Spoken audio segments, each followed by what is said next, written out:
Good evening everyone and welcome to another tournament stream. Today I'm streaming the 5th Prove Your Skills second day tournament and I will be following BPS today. Let's have a quick look. Here's my garage. We're just waiting for the invite. I'm actually not certain if I was going to get it on this account or the other one. I will be following BPS today. And we'll see how far they get. Fingers crossed for all the way to the finals, of course. I am attached to the bracket though, so I'm basically following the bracket all the way through the finals. We are starting it off against A1N1 today, and yeah, we're just going to have fun with it. There is less people today than the other days, so there's only like 4 matches today, and that just means that the night won't be as long as it could potentially be. We will be meeting up with Fujit before the semi-finals, and then we're just going to have fun with it. Basically, just talk a bit about what we've seen and how the matches were and everything. So that should be fun as well. I've got a bunch of replays loaded in, ready to show you some epic gameplay from our BPS guys themselves. And like I said, we're just going to have fun with it, and we'll see what happens. We're starting it off on Yukon map that I haven't seen all that much this season yet. To be fair, I've only been streaming the second days in the only EU server, so that could potentially explain it, but still. And, yeah, I'll just grab the map real quick. I should have it in here. Yes, I do. This is Yukon. It has 4 bases. Basically, B and C close to the spawns mirroring each other. D on the med side and A on the heavy side. Usually we see quite a lot of action around base A, B, C, that little triangle there with the buildings in the middle. That is where the stuff usually happens, basically. So that is where we're going to go. I'll take that off your screen so that's not blocking any view of yours. And yeah, 3 minutes left to go before we go into the match. Plenty of time for people to decide on their lineup. And we see that A1N1 is carrying a heck load of heavies there, super heavies even. And that's going to be interesting as well, because you do take the armor, and it is a relatively small map, so that is possible. At the same time, you kind of miss the DPM and you miss the mobility to get around. So will be interesting to see how they perform with this many super heavies in their team. On the other side, we see only one of those and lots of DPM tanks, or at least burst tanks I should say, because once the burst damage has been done, the Kranwagen is not exactly known for its DPM. 2 minutes, 20 seconds left to go before we go into the first match of this evening. And yeah, now we just wait basically. We have A1N1 taking 1 E5, 2 mice, 2 AMX-50Bs, a VK90 and an E100 versus a mouse, 4 Kranwagens, a T22 and an E5. So like I said, that is a lot more burst damage, and if they get the burst damage in and into the right tanks I should say as well, then anything can happen. But it will be tricky all the way around because they have that troll armor on A1N1 side. All the same though, should be fun in any case. And yeah, we'll see. At this stage I don't have really much more to say aside from just waiting for the matches to begin. And ooh, we see another E5 being moved in. Bolt and RG spectating. The lineup doesn't change though. 4 Kranwagens, 1 E5, a T22 and a mouse. So yeah, it's been interesting so far. Top 8 seems pretty much all over the place and anything can still happen technically. The other BPS team isn't here today because yesterday Matchmaker decided to put BPS versus BPS in the second round. So that was, yeah, not ideal, let's put it that way. But I'll talk more about that after the matchup. Right now I'm just basically filling the time until we actually get a match. And let's see, 30 seconds left to go. And then we will see what happens in this very first matchup.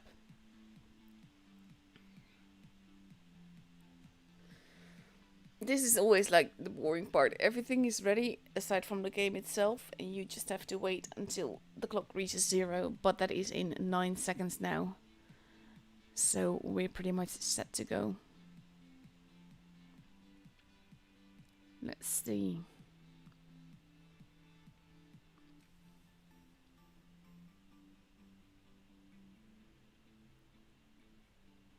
And mainly let's see where they're going to go with this lineup. I am curious about that many super heavies in one team. It's kind of like it can work out really well or it can work out really, really badly.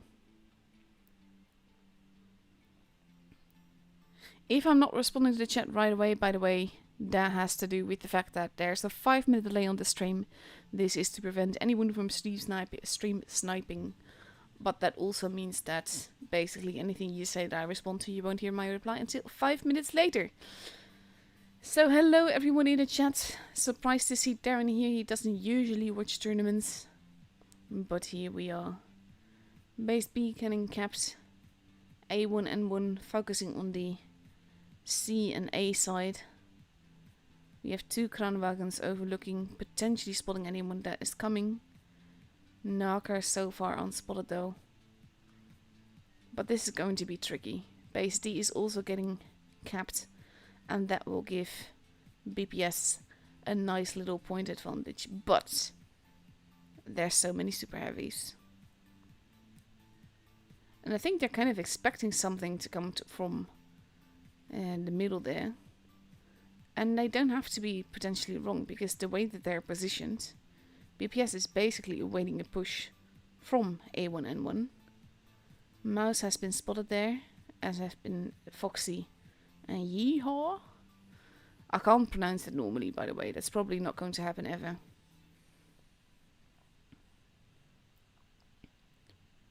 Now Elysium has been spotted, so they know the Kranwagens are there. And he pulls out there quickly. Hakon hasn't been spotted though. But first blood has been bled. Basically we have a lone general all the way at the back, just to overlook base D. But overall both teams seem content to just wait it out. Shots are being fired, tiny bits of damage being done to Naka there. So that's not going to do them that much good. And at some point, A1 and 1 will have to make a push. They've got time. They only basically need to take out 1 tank. But with all those super heavies, it's going to take a while to get anywhere. And that is the tricky part here. Especially since the AMXs are the only ones with mobility, but they lack the armor. But we're nearing 650 points now. Ish. Elysium getting his shots in. Doing little bits and pieces of damage, but he's going to run out of shells pretty soon. I think with HE that is. Yeehaw waiting in the base. We're at 700 points. And not much is happening still. It will be up to A1 and 1 to actually make a move. But so far they all seem content in their own position. Maybe they're waiting or hoping that BPS will make the move. But here we are. Some movement is happening. Didi Saleh taking a more forward position. Getting shot for it. And Yeehaw takes a shot back. But we're at 850 points. Now we see that they are moving. The Kranwagens focusing the AMX. And that's kind of what they have to do. But they have to be careful. Yeehaw losing a lot of HP here. And basically BPS has to move quickly if they want to keep this advantage. They will need to take out those AMXs and they will need to take them out fast. There's one. Basically now we have Elysium getting rammed by the mouse. Base B is being contested. Yeehaw has been taken out. Elysium has been taken out. So has Criminal. But now base B is almost capped, and it will be hard for BPS. They didn't protect base B here, and I think that is going to cost them very dearly. They're also not really focusing on the same tanks, and now A1N1 actually has this first match, and there was no reason for that. Basically, BPS had all the right moves, or at least they had all the right positions, the right advantage, but they didn't capitalize on it. They didn't use that to their advantage. When they pushed, they just basically stood there. They didn't regroup fast enough. All they had to do was take out those AMXs and they would have been solid. T22 should have moved faster. And it's kind of sad because I feel that in this specific game, it's more like BPS lost than A1N1 won.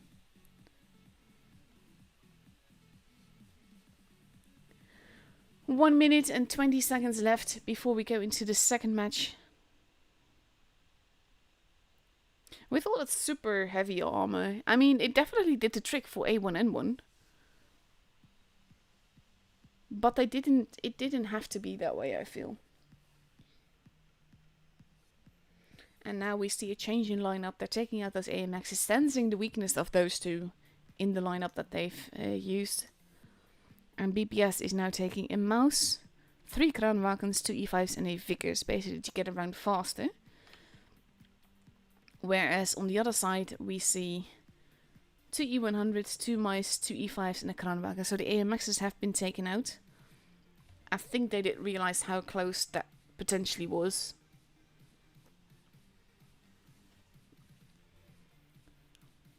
"25 seconds left to go before we go into the game.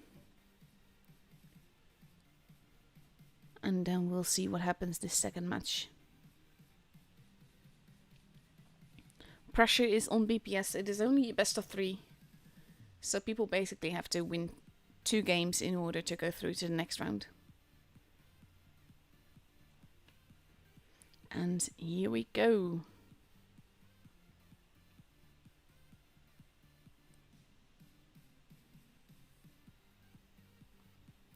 Let's see.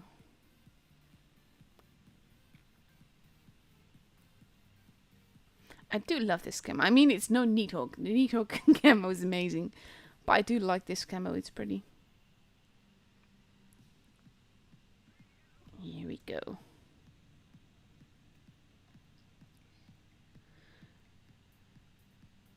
We see now that A1N1 is focusing a little bit on the base D side, potentially not wanting that to be kept. And that's going to be tricky. I'm actually going to fly on over there. General gets spotted and is like, yeah, nope. Getting out of there very fast, but that kind of puts a dent in their plans. And there's a lot of A1N1 over there. So they're now grabbing base D, and that will give them a point advantage this time. Base A so far uncontested. But I think that the Vickers will go there next. Yeehaw being quite forwards into potentially cross line of fire. Yeah, he is. That is a dangerous thing to do. Losing a lot of HP very quickly here. And it takes ages for a mouse to pull back. He's basically getting shot from 3 sides. And he's not going to survive. There he goes, actually. First tank out of the way for A1N1. And now they're just moving in. Cora, left alone, being set upon pretty much everyone. And he's not going to survive this for much longer. And there goes the second gun for BPS. And this makes the situation very, very dire. General, not going to go out without a fight, but probably not going to live much longer either. Foxy, getting rushed. This is basically A1N1's game. They smelled weakness in the mouse. They created the crossfire. And they went with it. And now they're just basically moving in and clearing house. They've lost an E100. But unless very magical things happen, This is not looking good for BPS. Basically, we're getting sort of one-on-one situations here.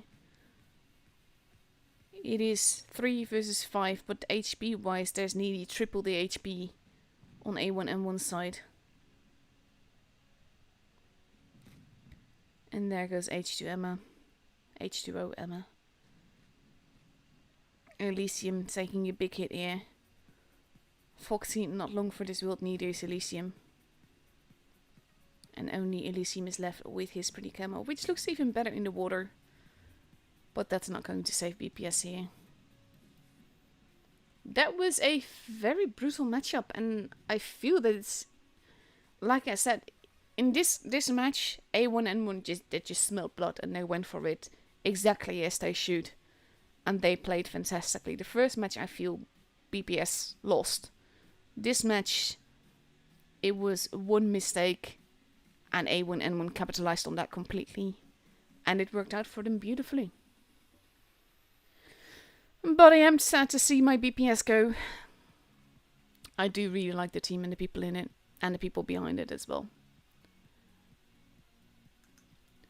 But that is the first matchup up and over already. 2 very brutal matches.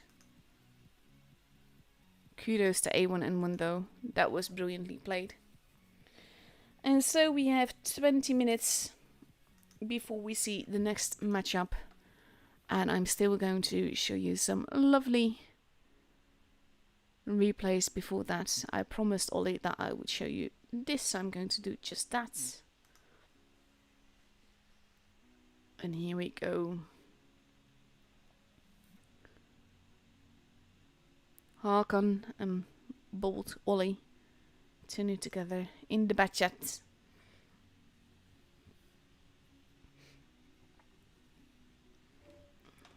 Hello everyone, by the way. Welcome to the stream.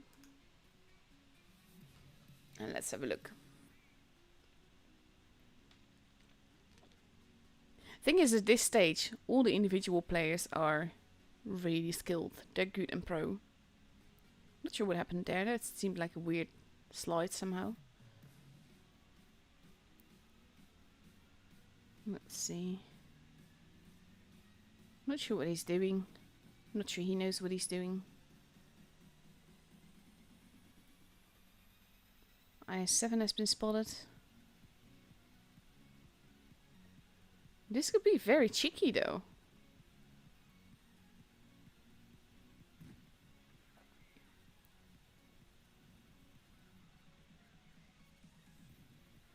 And nicely emptied clip. Spaghetti 65 not doing too well there. And there he goes. Grill still running.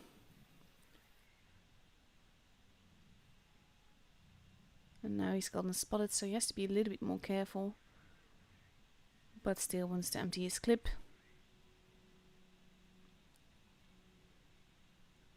Let's see.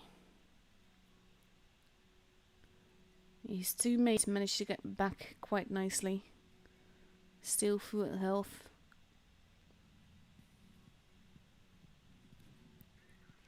Cheeky shot there. And that one bounced. Not sure if that one hit, but we'll see later.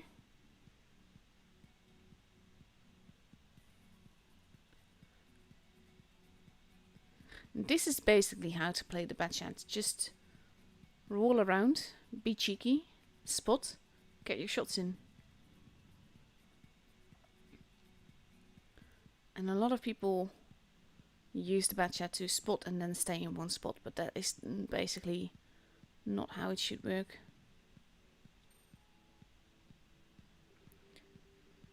The E1 has friends though, and that could be that could make things difficult. That works. Bachat, good teammate there.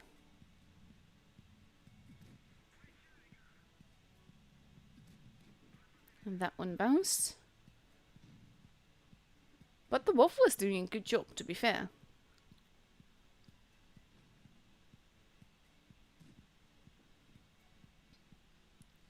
In this case, I would not have Ollie's patience. I would probably have just, like, rushed him.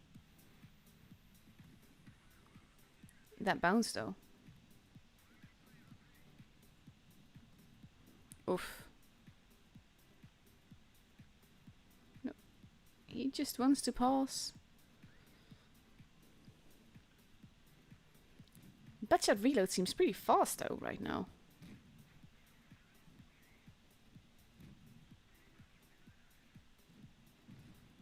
Oof. And that did not help.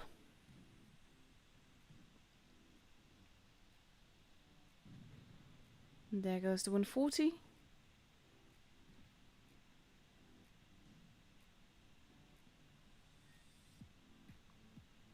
I agree, no bolt is no win.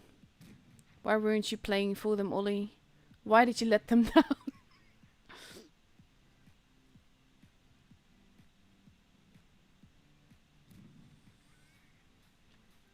There we go. Reloading again. It seems like, I don't know, I don't remember the Batchat reloading this quickly. I should really take it out again. I used to play this thing so much because I absolutely loved it. That helps. That really helps. There we go.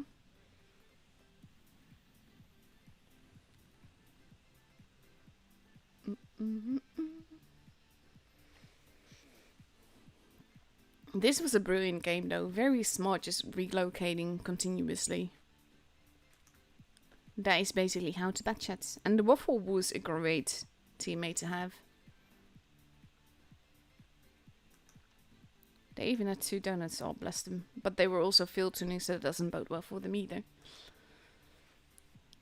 Very lovely game. And let's see. I'm also very curious about this one. So I'm going to show that first. E6 game. I do love the E6. I find it a lot more enjoyable these days to drive than the E5. Because it's basically an E5 that still has its cupola.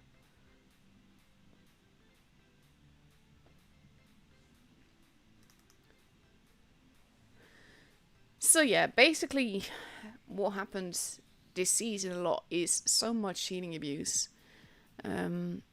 And technically, yes, it's not against the rules, but it's definitely frowned upon. And they're basically rigging it, which is sad because, like, for instance, with the matchmaker for tonight in NA, the top 4 teams are not actually getting a bye.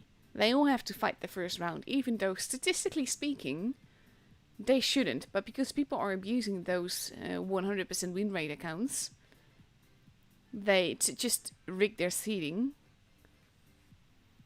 They just, like, get easier matchmaking, so to speak. That was a cheeky shot, I like it. And that's basically the same would happen here. That is what caused BPS versus BPS. That is what has caused Raid to not make it to the second day multiple times.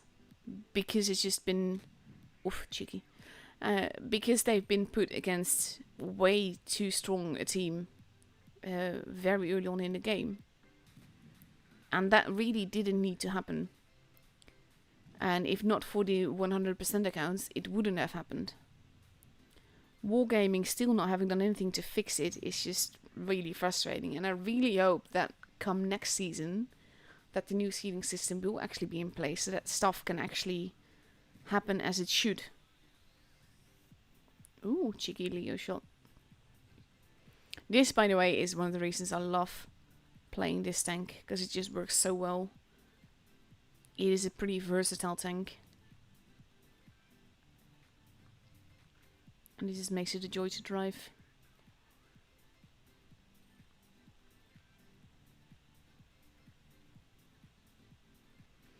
But yeah.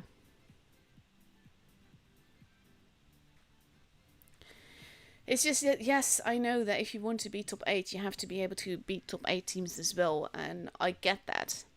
But the teams that are now...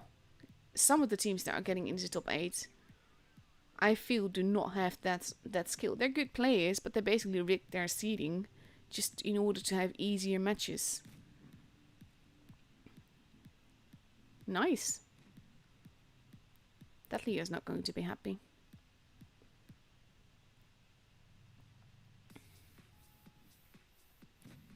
Oof.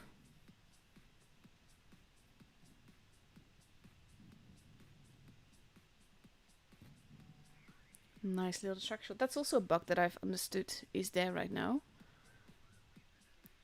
Basically, tracking someone no longer gives you assisted damage. I've already wargaming about it. Apparently it's been happening a while now.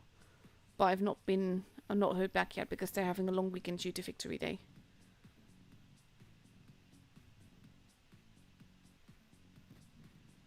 Nice. He's dishing out a quite nice amount of damage here.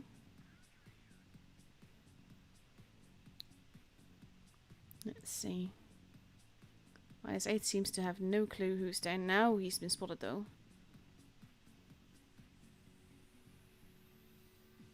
Let's see. Only 3 teammates left, which is not a lot. And now he's going for the higher ground. Oof.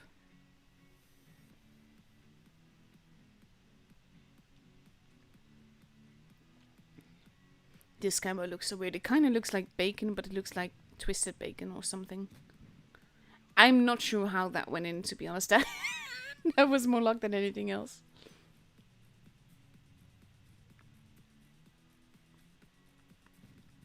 There you go.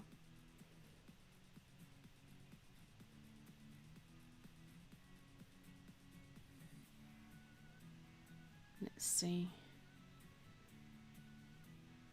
He kind of just has to take him out. Oof. Low roll.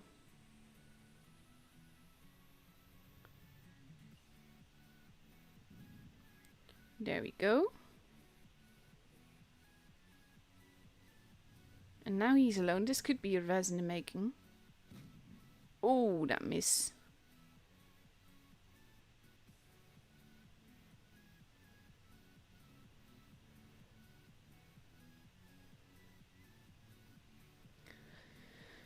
These are the games that are just way more intense than you give them credit for. Can you just imagine being in this situation?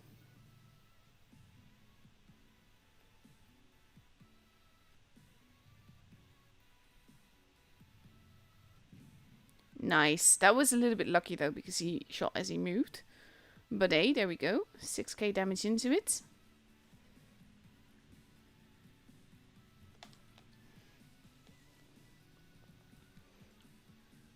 Very needed. Oof. That wasn't a good thing. That was a oof. To be fair, you are very lucky here.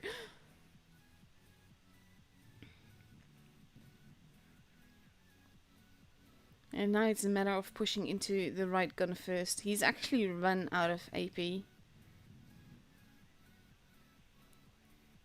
And he can take this home. 6.8k damage. Oh, that helps.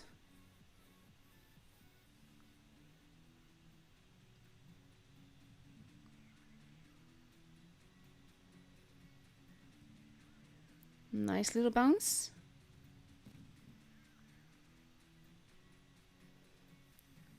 Only 5 heat shells left. This is gotta be like, oh my god, you know? 7.8k damage. You know you're so close. You technically have the HP to deal with it. But you still have to make it happen. You have 35 seconds left. Which isn't a lot of time. You know you're probably going to have to take a shot here. Which he does. You no longer have adrenaline. And you have to make sure that this hits. Oh my god. That is insane. Insane. Look at this. It's a res. It's 8.4k damage. Insane. Look at that carry. 2121 base XP. That is ridiculous. To be fair, He did say, like, this is newbie matchmaking, but even in newbie matchmaking, honestly, to be able to pull this off, that is freaking amazing. This is Noob Eater, by the way. Fantastic game. Massive kudos to you.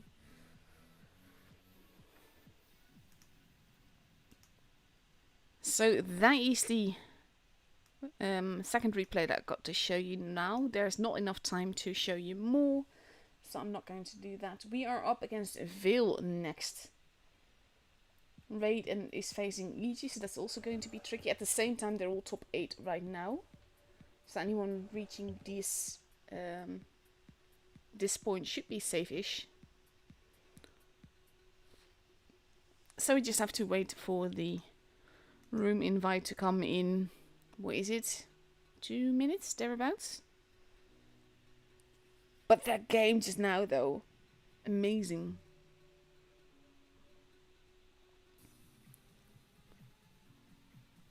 So now we basically just wait.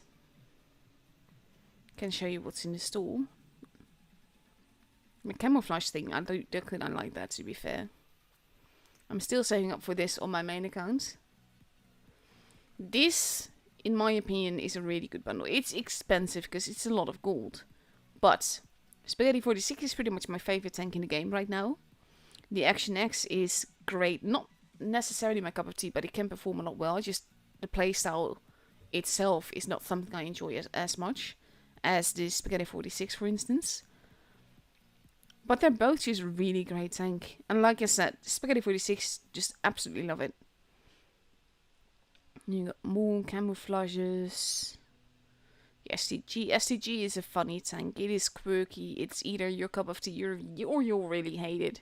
I quite like it, but it's tricky. This bundle is... value-wise, it is really good, but it's not really my... some of the tanks I'm not quite fond of. I like the middle three. I like the Rudy, the Cromwell B, and the Victory. Those I like. The Ice 2, not at all. And the SU 122S is just like, it's okay. But value-wise, this is a really good bundle. You can only, of course, also get them like this. This bundle would definitely be worth it, in my opinion.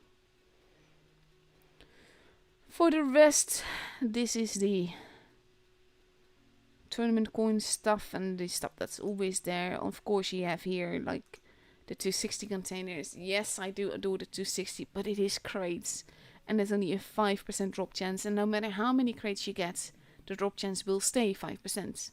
And there we go. So always keep that in mind when you're gambling. In this case, they at least put the charms with it, which I didn't really expect them to do, to be honest. But the charms are there, and basically that means that you have to get like 25 crates, and then you will get the tank regardless. But that still means you have to spend about €200 in order to get it for sure. So yeah, that is special.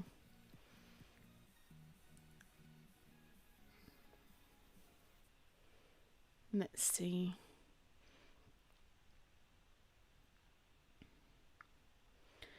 Three minutes and 35 seconds left to go before we actually go into the match, so plenty of time left.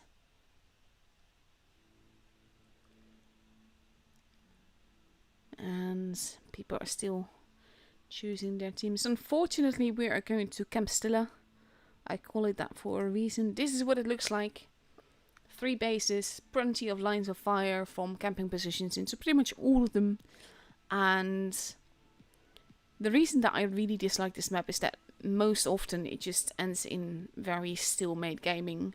And basically just people trying to wait each other out and trying to not get shot by campers and just meh. In this case, with the current meta, I think it is a bit less of a problem. And that has everything to do with the fact that it's just no TD meta. So let's see, I'll remove that so that's no longer blocking your screen and your gameplay. 2.5 minutes left before we go into the first game of this best of 3 again. And we see that Vil has already completely readied up with Two Kranwagens, two E5s, a Vickers, an IS-4, and one AMX-50B. You usually see the move in packs, so that's interesting. Not sure where he's going to go, but he could make all the difference. And on the other side, A1N1 is ready with an SCB, two AMX-50Bs, an IS-4, and three E5s. So pretty mobile lineup there. And a pack of AMXs basically.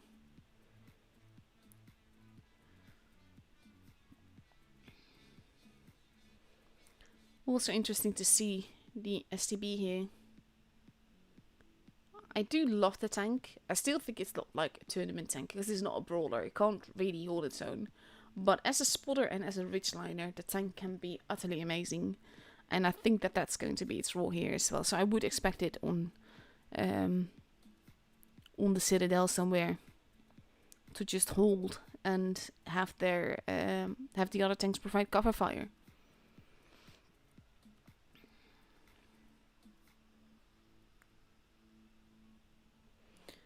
1 minute, 10 seconds. I still root for a button that will basically have a yes, we're really ready, and then if both teams click that, then you're really ready and you just go.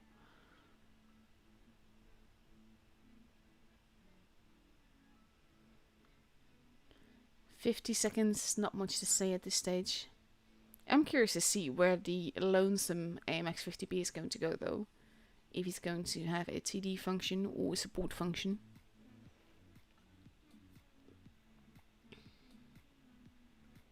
Will be interesting to see in any case.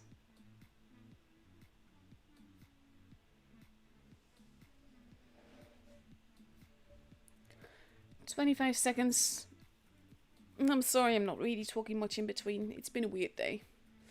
At the moment, I'm still waiting. I got tested for COVID this morning and I haven't got my test results yet. No symptoms, but I followed a special therapy track and 2 people there got infected, so it's a bit tense. But here we go. Into the match we go.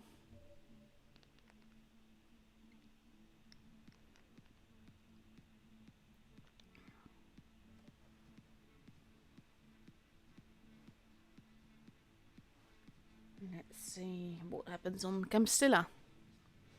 I do like this about A1N1 though. Because as far as I have seen, they said every single match. And that's the sort of sportsmanship that I can appreciate.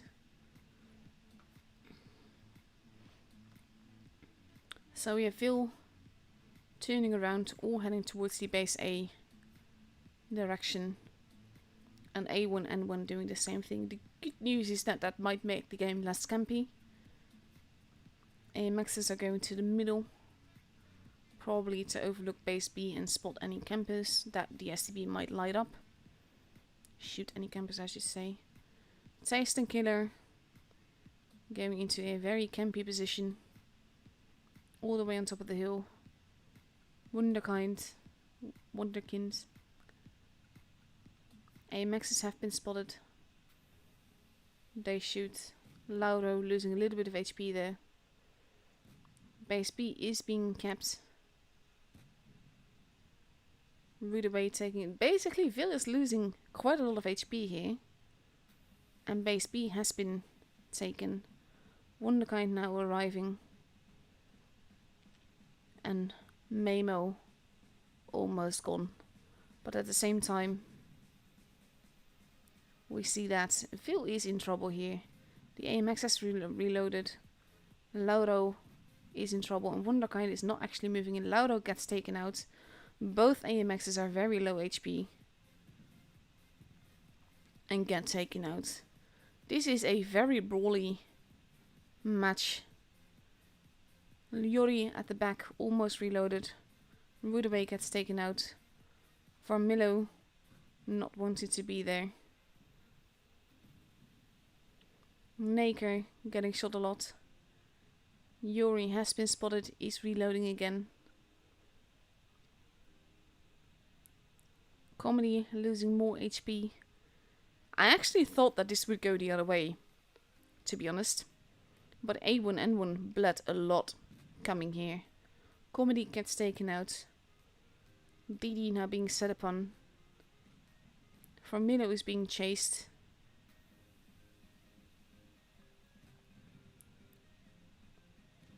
And this will be tricky. Ego chasing after Naker. Tasting Killer losing a bit more HP. IS4. M7D losing a bit. DD gets taken out here. And so we only have the STB left, who's being set upon and taken out by Ego. Formilo has 2 shots left. And he is moving in. He's not going to get killed. Yori arriving, tasting Killer as well. And we're just 1 shot away, and it's Ego that takes him out. And the first match is for Vil. Pretty quick match. Very aggressive match.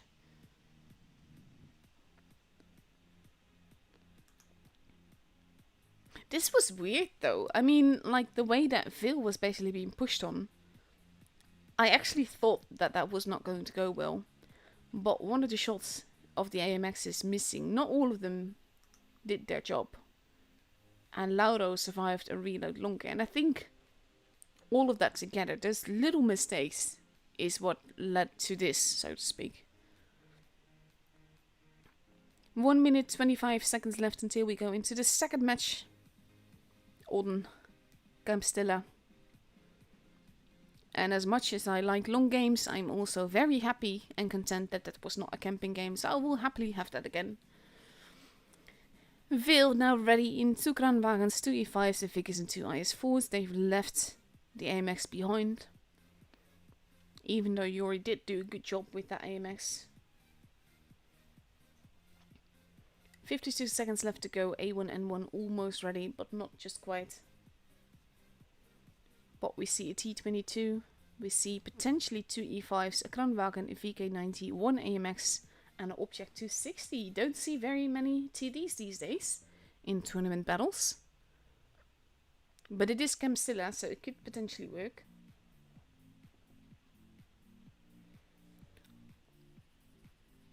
And let's see.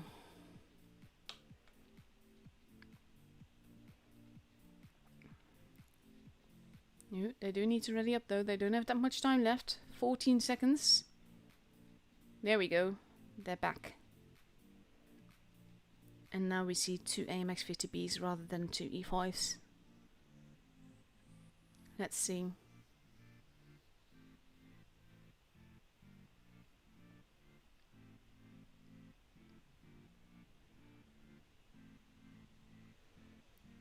Second match on Campstella.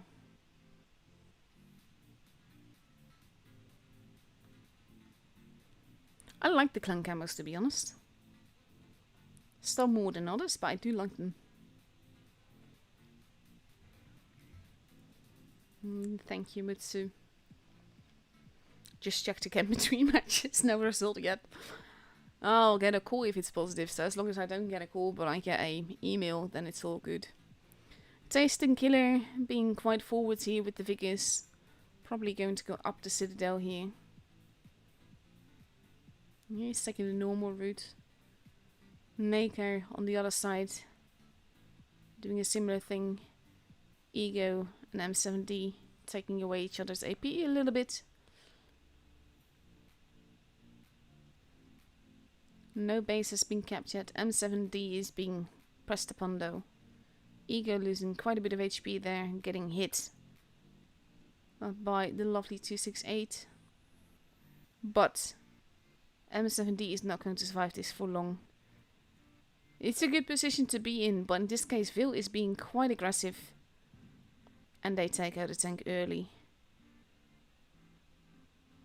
Now we have the AMXs arriving. DD has been spotted, so that's also a thing. VK90 is literally pushing in and is being ignored and is shooting the building. Tasting Killer losing a lot of HP there. The AMXs are being set upon right now. Formilo is pulling back. Lauro does not really have that option, being too far forwards. Tasting Killer has been taken out. And basically it will be about, not sure where that shot went. There goes Urwa and Alimosa. Farmillo is going to be taken out as well. There you go. Rudabai is going after Didi and will take a hit. Lauro has been taken out. Wunderkind getting crossfired here. They will need to focus fire. Mimo is actually shielding or attempting to shield comedy. Didi has been taken out. It is 4 versus 2. Ego, preferred target. He is not going to be long for this world, but they're going... Oof, him moving there is actually going to cost him his life. And now it's just Naker. And the second match is for Phil as well. Very convincingly, I must say. In this case, M7D being where he was, which is like a very normal position. But that was what they capitalized on. They lost HP pushing him. And it worked out beautifully for them. Very lovely game. Very fast matchup this. Definitely not a Campstella game. Look at this. Less than 3 minutes. But very, very well played. Now, I'm going to have to stop the music a while. And I'm going to have to lower the game volumes even more. It's only at 4%. But that is because I'm going to go on voice with Fujit. And he will join us whenever he's ready. So we'll hear him whenever he is ready. Upping the volume of my PC. There you go. And I will be showing you some replays in between. I got another lovely one from Bolt and another one from Noob Eater. So I will be showing you those. And I will be talking about those until we get joined by Fujit. Because we have plenty of time now. But it is before the semi-finals. And the thing is that before the finals we technically have time as well. Because we're all going to go to the finals. So we might join up again after that. But we'll see. Cruel twist. Lots of people without a clan there. That's always very promising for newbie matchmaking, to be fair. But the thing is, you still have to make it happen. So that makes all the difference in my opinion. This is actually the tank that I take into the battles when I stream. And that has everything to do with the fact that it's just... it's a light tank. We've understood, like last year somewhere, that the tank that we take actually affects the spawn. So even though we're not playing, the tank type still uses a spawn slot. Which on its own isn't like too bad. But it is something that you really need to be careful about. So basically... Ooh, that would have been a lovely permatrack. But yeah, I take a light because that always spawns in the light spawn. Even a med can spawn in the heavy spawn at times. And by basically taking this spawn position, it means that they... Ooh, no, he's still reloading. It means I always spawn in the light, in the med spawn position, so to speak. And the reason that I choose to do that is because it's easier for a med to run around and go from the heavy spawn to the med spawn than it is the other way around.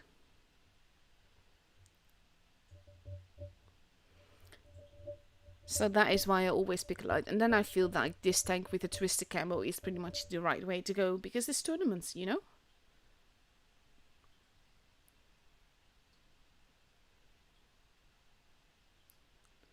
If you're, by the way, in the teams that are being streamed, please do not talk until the last match is actually over, because that basically gives spoilers. Because they can see that you're there in the match.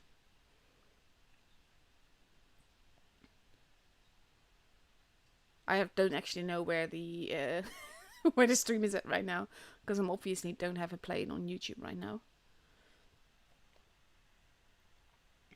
So let's see, Serenity versus Loka, where Fujit is at, is still going. That was a very lucky miss.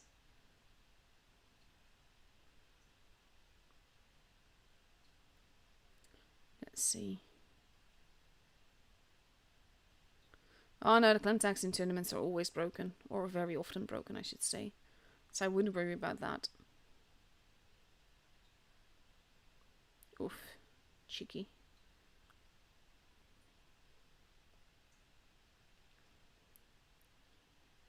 I always like these kind of games, to be honest. Just sit behind somewhere and farm.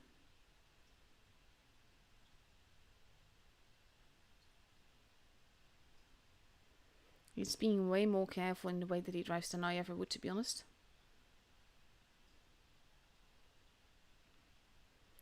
I'm just not that patient. Oh! Oh, you got so lucky there. Not so lucky there.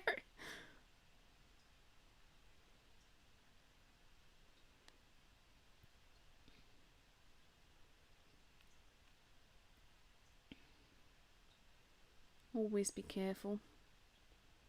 Especially when you get to this stage.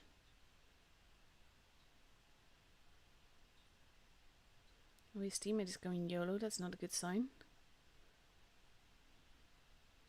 Oh, hello.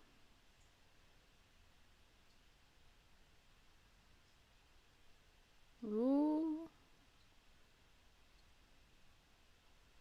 That's not a good thing. There is very little HP left.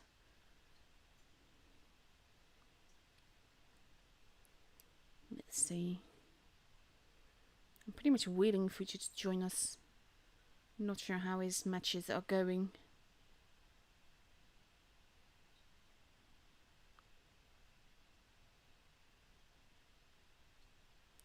There we go. But now he has a pretty healthy Amy01 and he's pretty much bumping into me and I'm already dead. Kind of healthy. He's a good player though, apparently. He's driving into things. Hello everyone, by the way. Like I said before, there's a 5-minute delay on the stream, so anything that you say takes ages to get a reply from me because of that.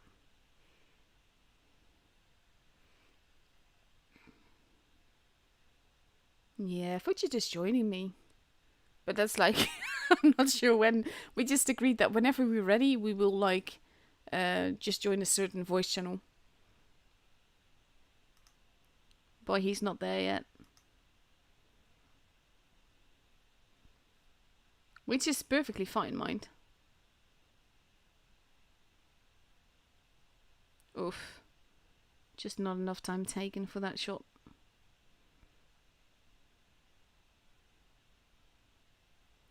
And he's just waiting for you now.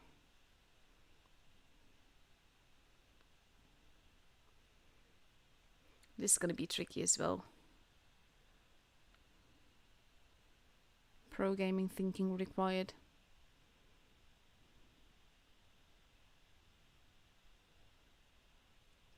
Oof.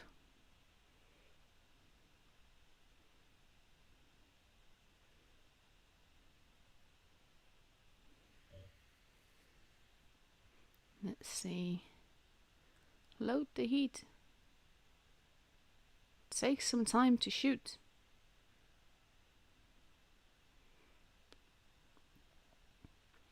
This is why I just always go straight for the promo.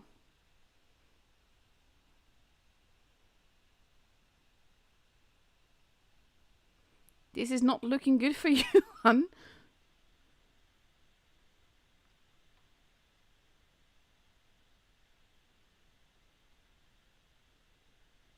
Hello. Hello, Fudgets. Hello, how's it going? Wowzers, what a game. Okay, I upped all the volume and turned down game volume, turned off my music and everything. Wow. Who were you just with? You were with A1N1, yeah? Yeah, A1N1 and Vil. And that was basically, it was a massacre. It's well, I've just seen Vale seem to have turned them over nicely, it appears. Very brutally, actually. Wowzers. Well, in my matches, Loka against Serenity couldn't get much closer. Could not get much closer. I really thought in the last game, Loka had it. I mean, they really, it was theirs. Pipu Devil played a game of his life, to be fair. and turned it all around. It was fantastic to watch. Real nail biter. Real nail biter. I mean, Loka had the hit points. Loka had the base points. Loka, even at one stage, had more guns on the battlefield. Ooh. But it came down to a tussle between Playmaker in a T-22 and Peepu Devil in a Kranwagen. Peepu Devil bounced his last shot, giving the advantage over to Playmaker because he looked like he was a one-shot. Playmaker low-rolled. Oh, no. He must have been kicking himself. Absolutely kicking himself. Oh, my God. I always feel for them. And I mean, getting outplayed is one thing, which is, as much as I love BPS, A1N1 basically smelled blood whenever they made a mistake, and they capitalized on it completely. And Veil just played very aggressively, but it worked very well for them. So it's kind of like, when you get a match like that, and you're literally just outplayed, I think it hurts a lot less than when it's like so close and you lose due to RNG. Well, that's the thing, and I mean, a couple of things. And firstly, it's great to see Loka making this comeback. They had a very disappointing winter, and they're slowly but surely on the move back to where they belong. I mean, they're in 4th place at the moment. Losing to Serenity today isn't really going to make too much of a dent in their aspirations for top 8. So, but boy, it was a close game. It was a close game. But Serenity are looking impressive, to be honest. They are looking impressive. But to be fair, they're up on the leaderboard as they are for a reason. Mm-hmm. Totally agree. And I mean, watching their gameplay, it's so far both games it looks like they're on the back foot. I mean, it looked like they're on the back foot against S4W, and they just don't seem to be panicking. I mean, in the games with S4W had the cap points in the first game, and it's just like, yeah, okay, whatever, we're just going to push in this direction and feint push in that direction and just wrap it all up. And that's exactly what they did. I mean, in the second game, S4W, I personally think it was a badly timed push. They left it too late. They had a lot of ground to cover to get to the DCAT from their own spawn point.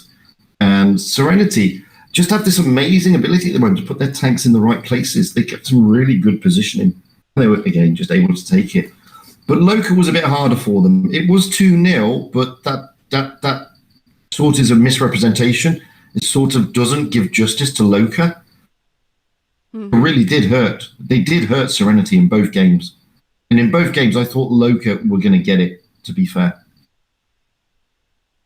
But that's kind of the thing. I think that from the games that I've seen from Serenity, they play really smart. And absolutely, when it comes to Supremacy games, playing smart can win you the game very easily. Well, not like easily, you know what I mean, but... Oh, totally. But the thing is, the thing I'm liking about Serenity at the moment, they don't look to be panicking.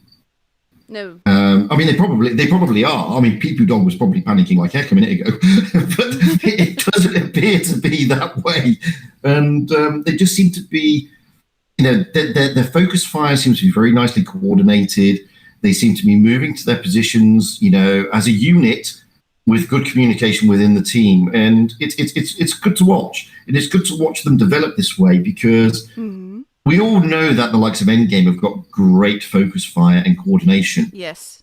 And to see the other clans now coming up to this level slowly is fantastic. So yeah, it's going to be definitely a very interesting top 8. Yeah, I think it is. I mean, I feel sorry for Raid getting up against Endgame. I don't know how that's gone, but I mean, that's going to disappoint. This is EG. Well, that's true. I mean, Raid were making a charge back to try and keep themselves in the challenges, and that's going to put them back a little bit with Veil going into today, because Veil's just nipping behind them. It's not to say that their hopes of getting top 4 are over in Doomed and Gloom, but it is going to be a challenge to get there. They do need the teams above them to really falter.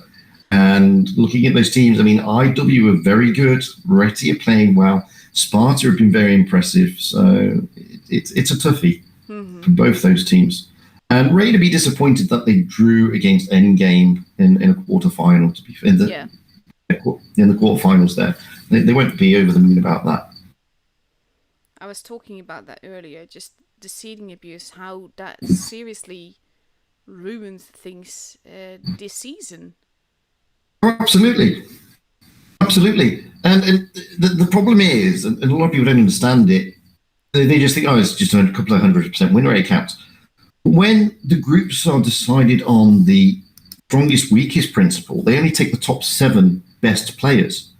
So these clans, these teams have got 10 players, and 3 of them are discounted. So the 3 lowest win rates are discounted.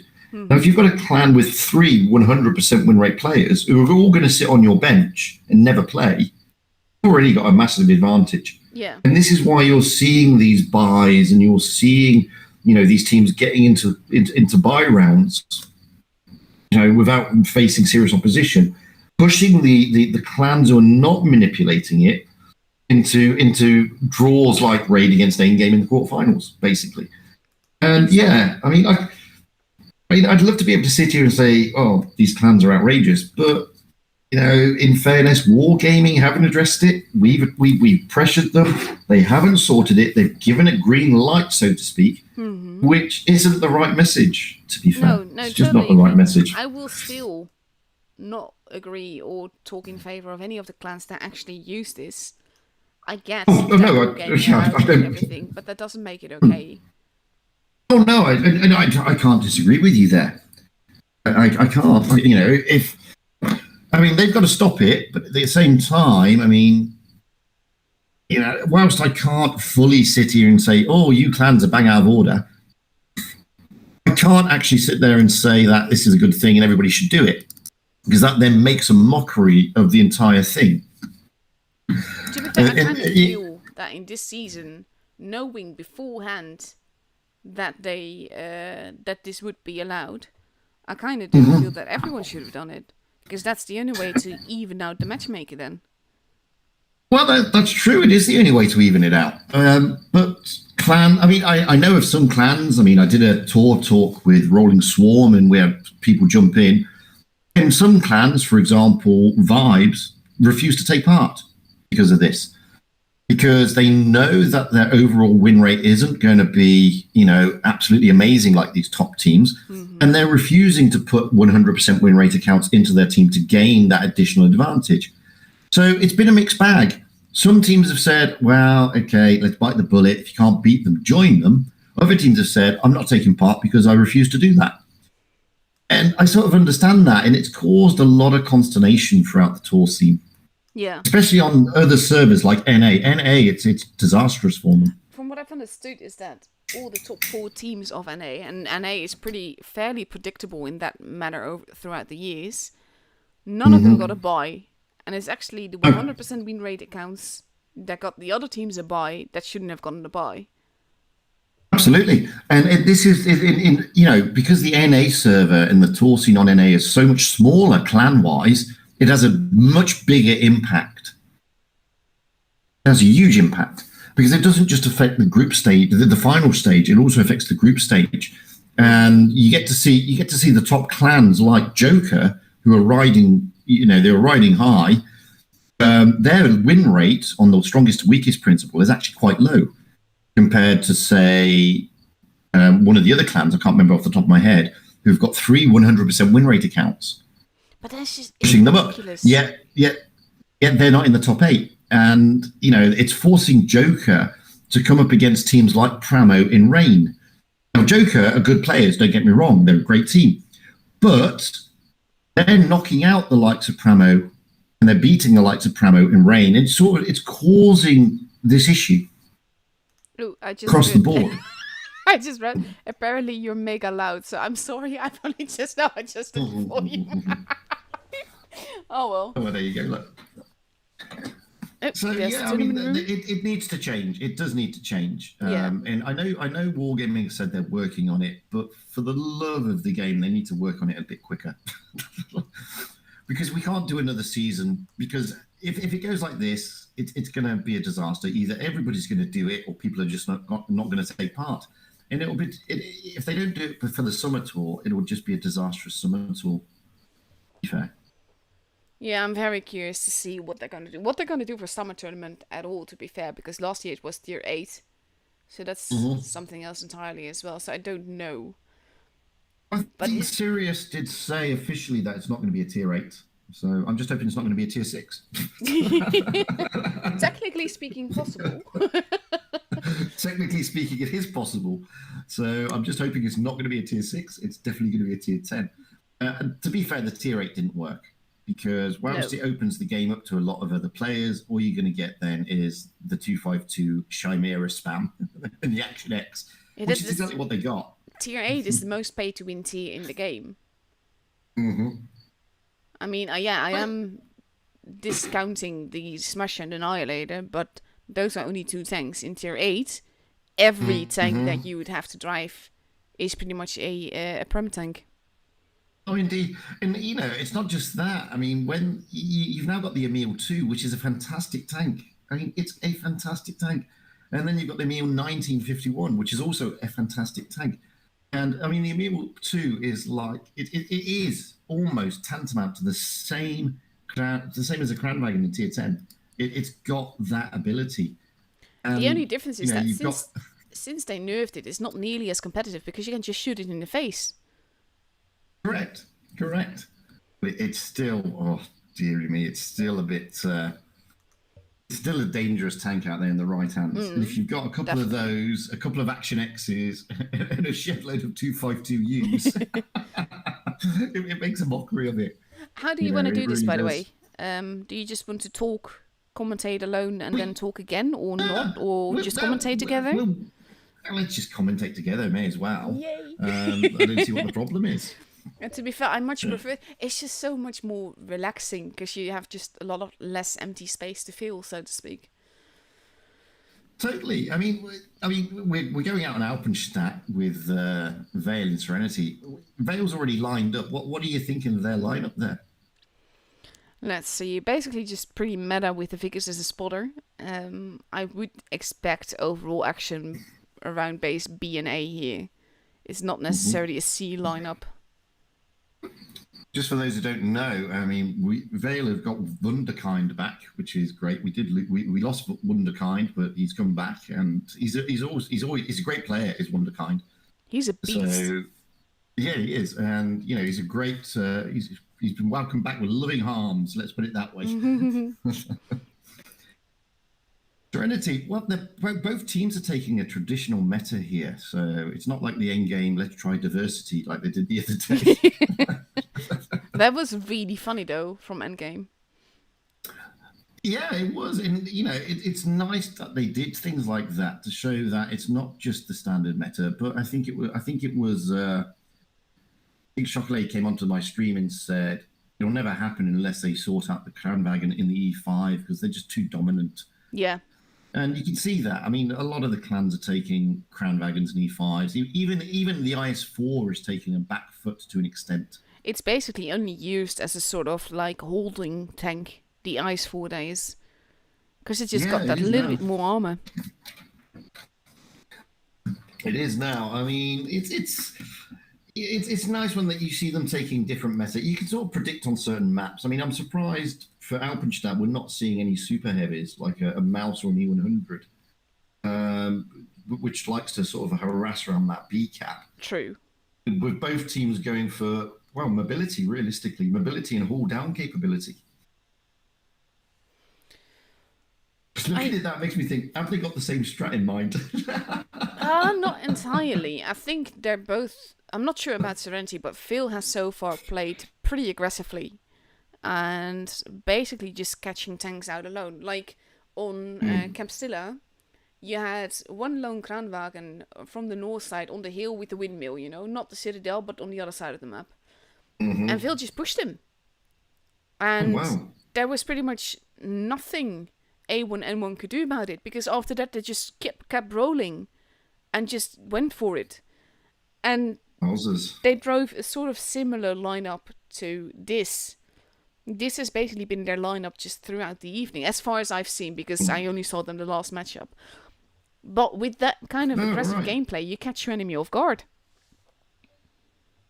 Well, yeah, I'm looking forward to seeing this, to see how they play it. I mean, they've got the point advantage. It's not significant, but it's a little bit. And they're all saying hello. Hello, guys.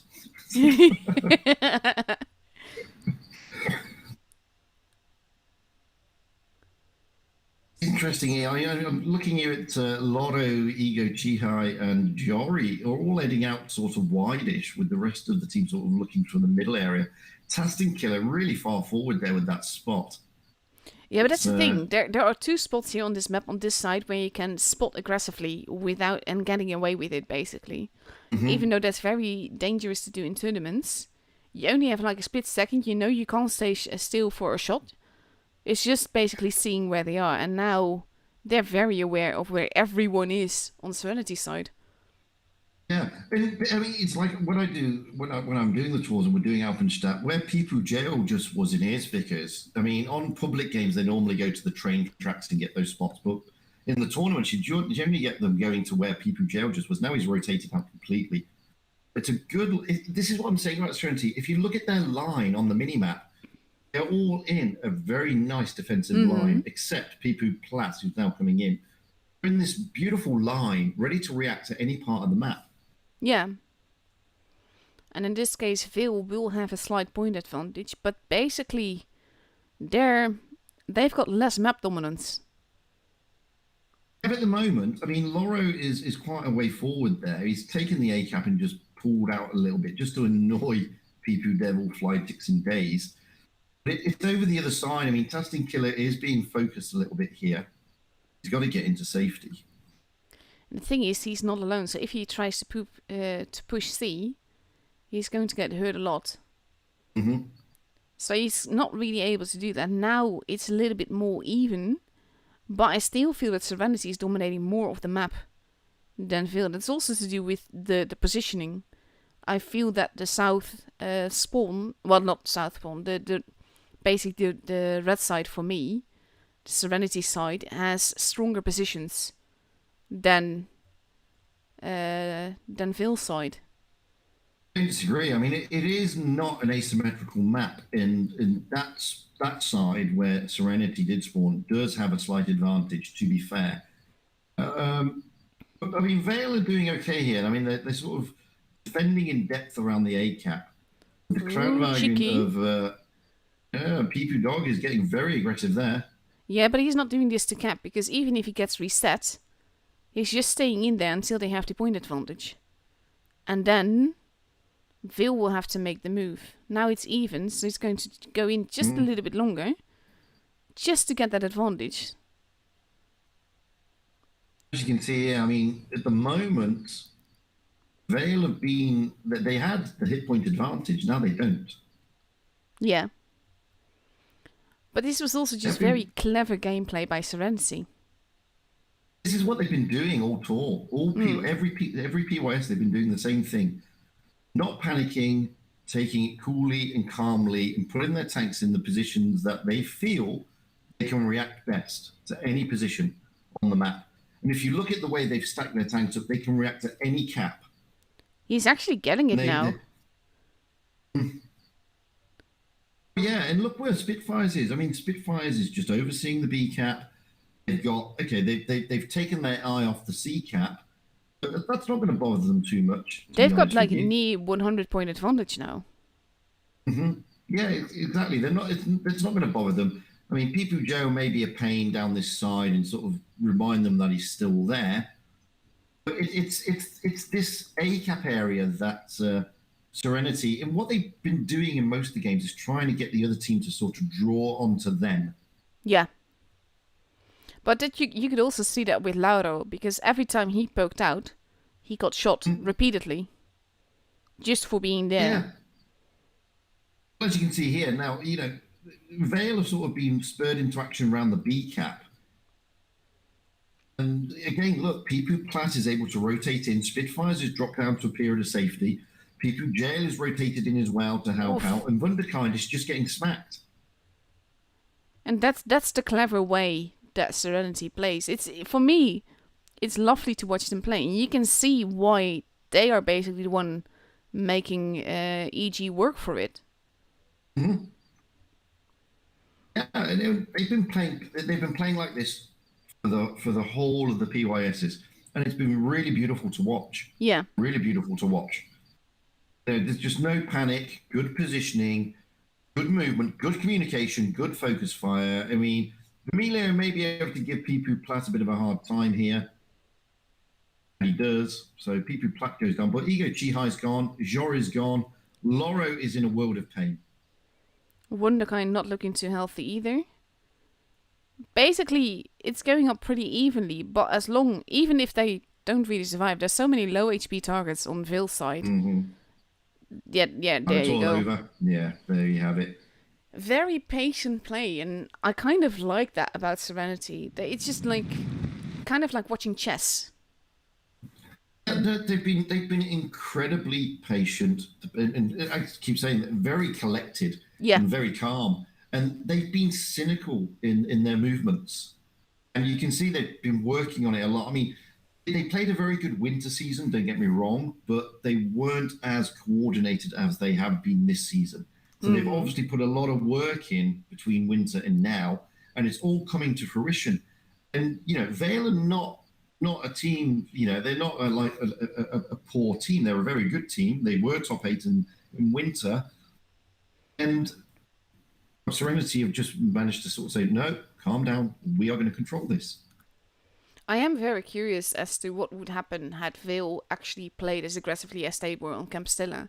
Because I think that would have actually worked better against Serenity than this, depending on where they would push. If they had pushed A, then they would be doomed. But through B, that could have worked.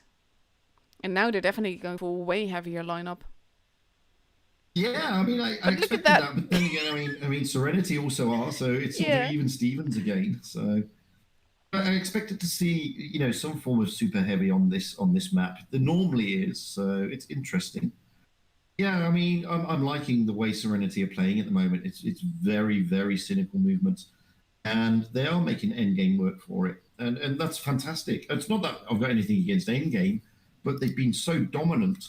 And we were saying in the winter season that the gap between endgame and the rest of the field was big. Mm-hmm. Now it's slowly being closed, slowly being closed, and it's clans like Serenity that are closing that gap. It's nice. I mean, I love watching EG play. No competition there at all. But it's nice to see them challenged. They actually have to work for it. Yeah. And that's the thing. And Serenity will make them. Yeah. Yes, I'm kind of hoping for a Serenity versus EG finals today. That would be lovely. I mean, I do always say that at this stage, all the teams now, except for Rati, are, now Phil not as well, but EG and Serenity are set for the professionals already. They don't need to try for it. So overall, I don't expect serious gameplay from them. Of course, they will play to win, but they won't be applying super tactics or anything like it. Taste and Killer doing the same thing now is actually a dangerous thing, and now he's actually paying for it. Yeah, I mean, they were wise to it now. You can see that Serenity are putting their tanks there, sort of expecting him to be there. That was lucky for him that it was a dud HE on his rear there. Yeah, but he's lost 2/3 of his hit points. It's simple as that. And now Ego Chihai, well, he's going to be toying with Spitfires there. If Spitfires has got Pipu Platt in support. Vale will get the hit point, the cap advantage, sorry. They will get the cap advantage here. But they've lost a lot of hit points in doing so. It's cost them a lot to get it. And now they're basically going to dominate the top side of the map, which I feel has more lines of fire into the city than out of it, so to speak. I don't disagree with that. I mean, Vale pretty much, they've got the base points, but look at the hit points, they've merely bruised a little bit Spitfires, nothing more than that, and now Flytix. But, they've now got they've got 3 fronts they've got to cover. They've got to cover the left flank, the right flank, and the middle. And that's going to be difficult. As you can see, Pipu Dog now pushing over the bridge. Just going to sit on the bridge and really give them a hard time. And then at the other side of the map, it depends what are Serenity going to do. People Devils coming around on the one flank, people Jail's got the other flank. They are just looking to farm Vale here. And they're just going after Ego. And this is basically what I love about Serenity. Take the time for this as well. Because in this case, Ego can't move any way without getting shot. Absolutely. And this is the thing, and this is what I love about their positioning. They put their tanks in some amazing positions to be able to do this thing. And it's this is not unique to this game. They've been doing it all the games. And there you go. Ego Jihai in a mouse is gone. Yeah, normally I always say do not focus them. Oh, from Milo. Exactly. He was about to go as well now. Poor lad.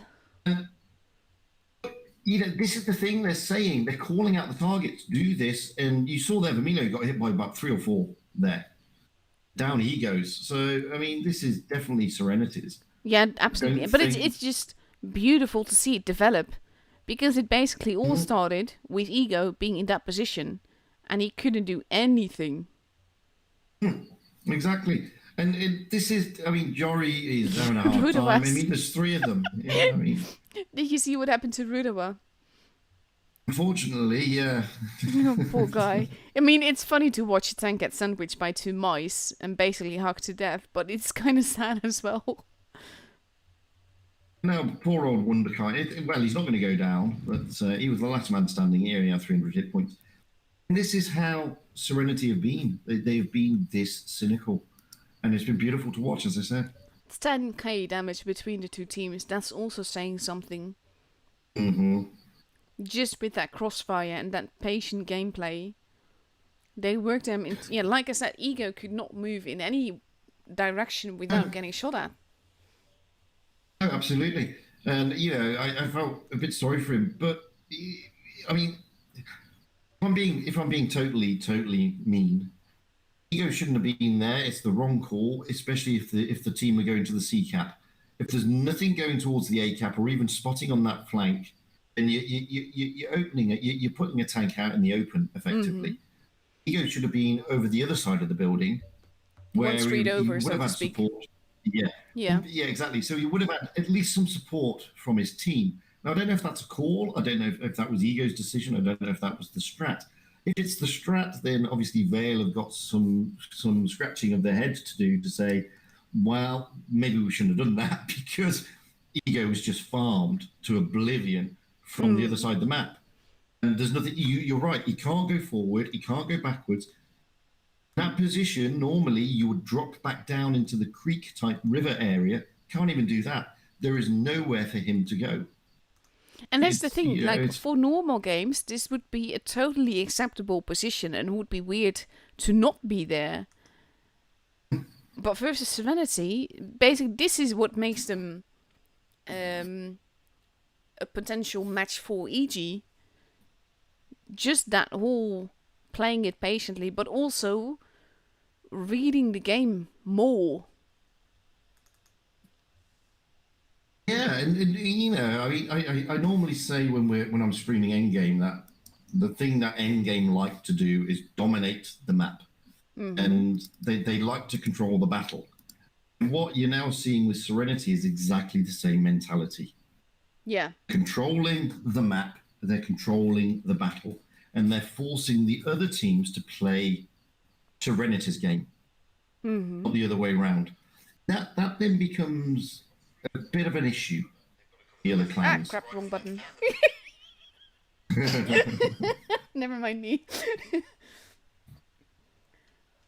Because then they're playing catch up. Yeah.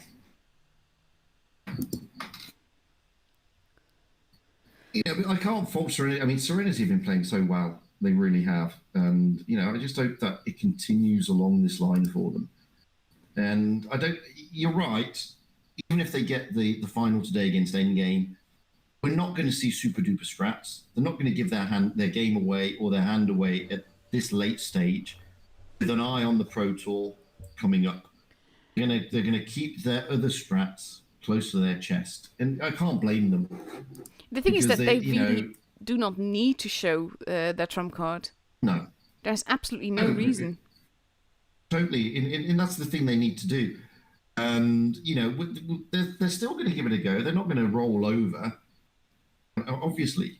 They're still going to give it a good game. But I don't think you're going to see either Endgame or Serenity, if they're against each other, pulling out their top strats and turning it around like that. I think at most... They're just... Sorry, yeah? No, carry on. I think at most they will try new strats. Like, for the maps that they have. I mean, if there's any... Well, they know that Serenity won't be playing, like, fully all in it either.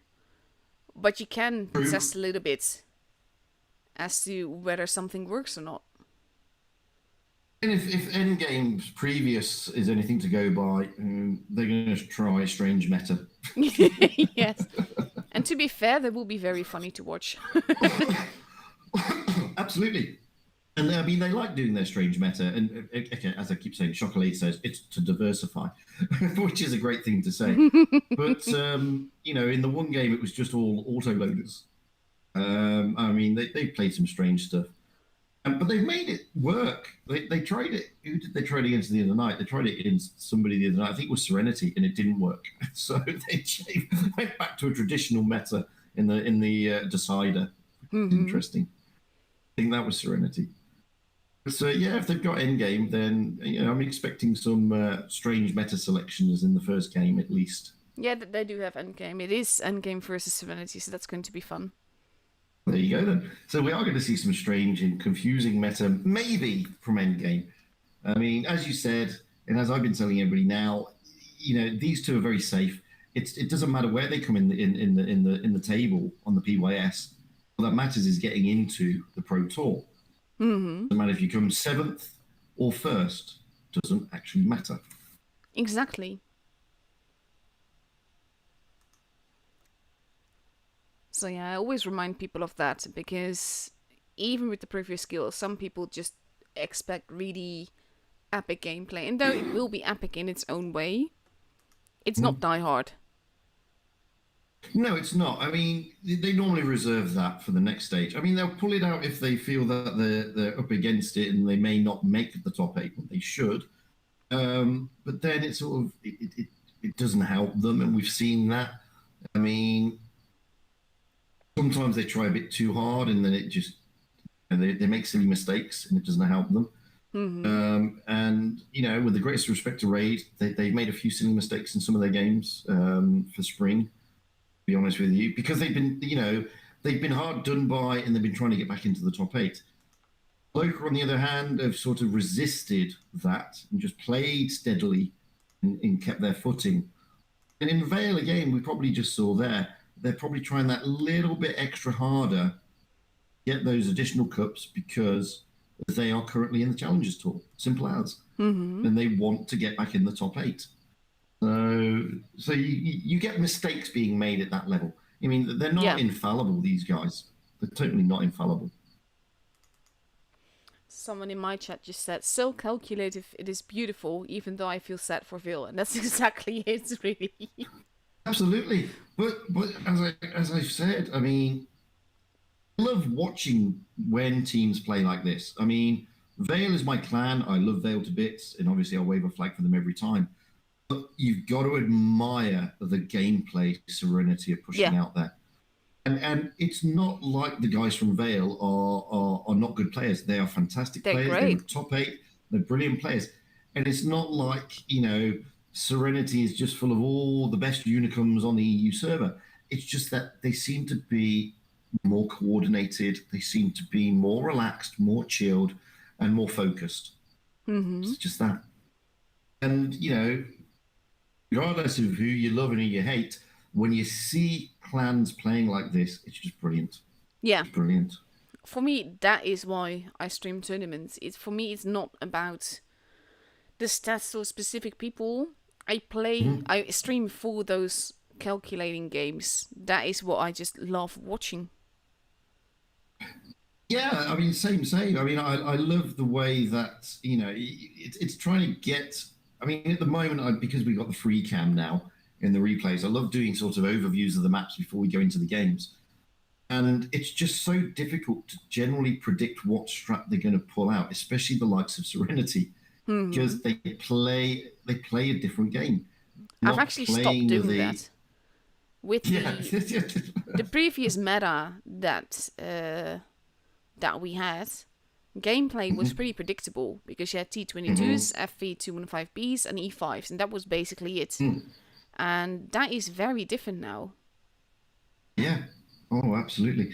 And well, it's also very different when you try and say, oh, here we are on, say, what shall we say? Let's say here we are on Winter Malinovka, and you're going to get a couple of clans sending some of their heavies towards the sea cap, but it's not going to be like a public game where they're all going to be around here. Or on Port Bay. On Port Bay, public games, everybody goes to sea and we have a big brawl, and you generally don't see that in tournaments. And then Serenity go and do that. It's like, okay, fair enough. Yeah, but exactly that. So I've actually stopped calling where I think people will go because, and that's also a thing, regardless of lineup that people take, when you're in a tournament together, you can go anywhere and make anything work. Because you're playing with 7 people listening. These guys do, and it's. I was talking to Gaseo Jones previously, and they had a beautiful strat on Yukon. I said, "Oh, you never see everybody pushing their tanks through the decap," and they did. They pushed every single bloody tank through the decap. Nice. Flanked completely round the back, and caught the 2 mouse super heavies sat in the B cap, and just absolutely annihilated them with the 250Bs. It was beautiful to watch. You sit there scratching your head saying, okay, sorry. That shouldn't have worked. Yeah. No, like the first match I had on Yukon today, A1N1 took 2 mice, a VK90 and an E100. And basically BPS had the point advantage, and then then A1N1 started pushing, and instead of responding to it as they should have, BPS basically waited for them, and that let them use that armor to the max advantage. And that is why, in that case, it was definitely BPS lost rather than A1N1 won, so to speak. And it was basically, I did not expect that, because seeing that lineup, when you know they have so many super heavies, you know where they're going to be. Well, that's what I love it when you sort of see the clans being taken by surprise by the strat of the other clans. Like, oh, we didn't expect that. Yeah, exactly. and that's exactly what BPS did. I mean, Gaseo said, yeah, well, we saw it work. We didn't think it was going to be that great. And boy, it was just so effective. And you could see the panic in the other clans, like, what, eh? Because they went to the outside of D, so they're completely covered. It was just brilliant, completely unbelievably good. And that's what's so great about some of these tours. You get to see things like that, interesting ways of doing things, and it's like it also helps. I keep telling this to people, even though it's a different type of gameplay, and it is, but it also helps when you watch these guys. When you see them taking their tanks to a certain position, you can use the same positions in normal matches. Yeah. Because you know that E4 or that IS4 or that E5 is in that position because it's a haul down position. They know that they're not going to get smacked.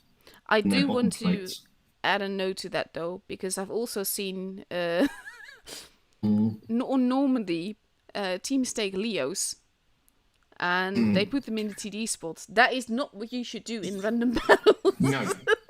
And funny enough, when I did the overview of Normandy earlier, I said exactly the same thing. We are seeing now in the tournaments T22s and Leos being put at these bunkers overlooking the ACAT where you'd normally find a TD, or up in the houses where you'd normally find a TD. Don't do that in public matches. Exactly. I mean, they're there for a reason. That is where the part comes in, where it's just basically you have 2 whole teams. So they will be able to work things and positions better because they have 6 other players that are counting on them to be in that position. Yeah, and that's the thing. I mean, people were saying to me, they've said to me in the comments, why are they sticking a Leo there? Well, because 1, it's got a fantastic gun. 2, it's a great sniper and it's unbelievably accurate. And 3, it's got some amazing mobility that it can just get around the map and plug gaps where it needs to. If you do that in a public game, then you're not using it to the strengths, because you may have all your team going to the C cap on Normandy. Exactly. Nobody going to the A cap. Completely different. And I always feel that some people forget that. Like, definitely learn from tournaments. Learn where your team is going and where you should be and all of that.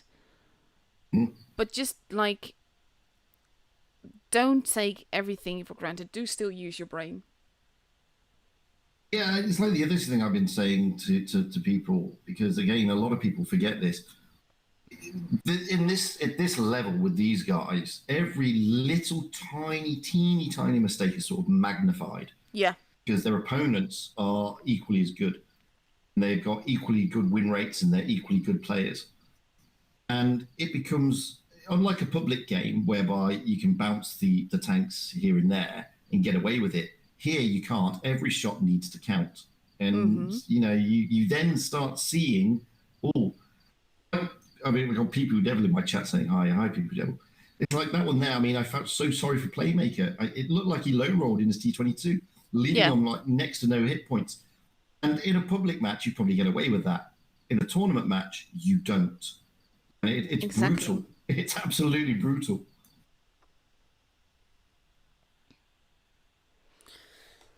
So yeah, a room invite should be up in Let's have a look. About a minute. I've just been showing some realistic replays, realistic mode. I've just been showing a few replays, yeah. Yeah, so room is there. So EG versus Serenity, that's gonna be lovely. Even when neither team has to take it seriously. I am still interested to see. Oh, it looks like at the moment they're taking traditional meta. Ooh, not Serenity. I see Although we are 260. Not Serenity. I can see, yeah, exactly. I can see a 113G and a 260. In fact, I can see two 113Gs. Yeah, this is what I mean with I don't think they're gonna take it seriously. They don't need to. I mean, they're both safe, and why beat yourself up now and get into a Tiswas when you can just have a chill and have a relaxing game? There's nothing really at stake. They both exactly. know that. And it doesn't matter if you win or lose. Yes, of course, winning is always nicer, but it doesn't really matter. So that sort of stuff also helps. No, it totally. And, I keep trying to say to people that, I've played tournaments, not at this level, but I've played, tournaments with these type of teams. And when you come up against an opposition of this level, it's really nerve-wracking. It really is intense. And it's actually mentally exhausting. Mm-hmm. Mentally exhausting. And I remember I streamed one the other week and somebody said, oh, look at Fuji, he's like super concentrated. You are, because it's a completely different style of tournament. I mean, you go out in the quick tours and you have a bit of fun. When you start going out in the season coin tours, and you're coming up against these type of clans, it really is so intense. As I said, every mistake is magnified. You want to pen those shots. You don't want to make a mistake. You just grip that tablet that little bit extra harder, and the concentration is a little bit more. Mm-hmm. So when you've got nothing to lose, like they've got here, it's nice to have that sort of chilled factor, I think. Yeah. I remember that when, basically, in my clan, if we do a tour, it's only the quick tournaments. Because statistically, we're pretty good players, but we're not good tournament players. And whenever we register for another sort of tournament, we get put against clans like EG and Loka. Exactly, yeah. Yeah. Which is not relaxing. No, it's not. And, I've rolled out with Imor Raid, Imor Vale and likes of that. And they get, because of their win rate, they get matched up with these guys. And it is intense. And you're only doing 5 games, realistically. Mm-hmm. And you come at the end of it, you come out and you say, oh, I'm so tired. Yeah, exactly. So it's exhausting to have to concentrate on this level. That's also one reason why I'm very glad that I just get to stream it and don't have to play it. Because the stress will be real. Well, totally. I mean, fair play to these guys. They do it day in, day out. I mean, they are used to it, but again, it's still when they get to the next stage, the Pro Tour, then it's a little bit different because it is a lot more intense. They want to get to the top, and it's not about the money and all that sort of stuff. It's about getting to the top and being number one on that server. Mm-hmm. Look at by the way, the lineup from Serenity. Oh, that's brilliant. To be fair, I do really love the Object 260, but I wouldn't say it's a Clan Wars tank. They made it work. I think I streamed them in yesterday on this map. They made it work, and if they do the same strategy yesterday, and they're going to go to the position that we tell everybody in our videos and everything to go to on the public games, over the other side of the river, overlooking the sea cap, and they really made it work. And those two, it was PP Platt and Spitfires, I believe, yesterday, and they farmed to their heart's content. Yeah, then it can really work, because then it's like a specific strategy for this specific map. Mm-hmm. This is endgame, and endgame won't be sucking into things like that. No, and when I have two T22s versus two 260s, I'm not entirely certain who would take that home. It kind of depends on whether or not the team on the other side is going to get some shots in as well.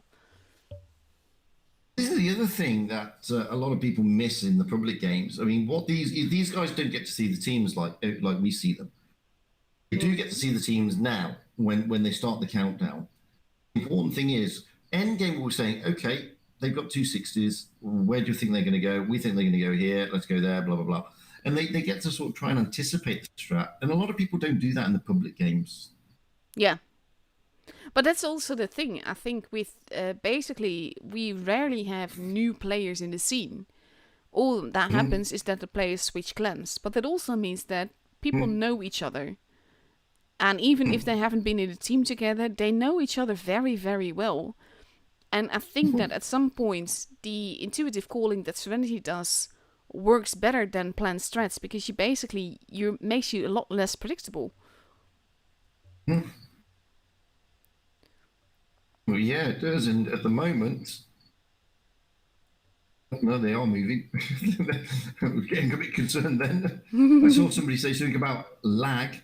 And it was people Platt, he did say lag. So, yeah, they're a bit... They're a bit slow to get places. Oh, they crashed? Yeah, that's what they're saying. They're saying room lag. Well, at least it's happening on both sides. That. Yeah, I mean, although I think Endgame are just trying to push Carolade up there, and because of the lag, it's not working. Finally getting up there. Somebody mentioned this on the Discord server, on the tournament side, on the big Discord server earlier, that there was room lag in one of the games. So clearly they're experiencing it as well here. I'm just looking here. My ping is fluctuating, to be fair, up and down. It's going quite high. Susie Bay being very aggressive here. Not necessarily a good call. Serenity playing quite aggressively here.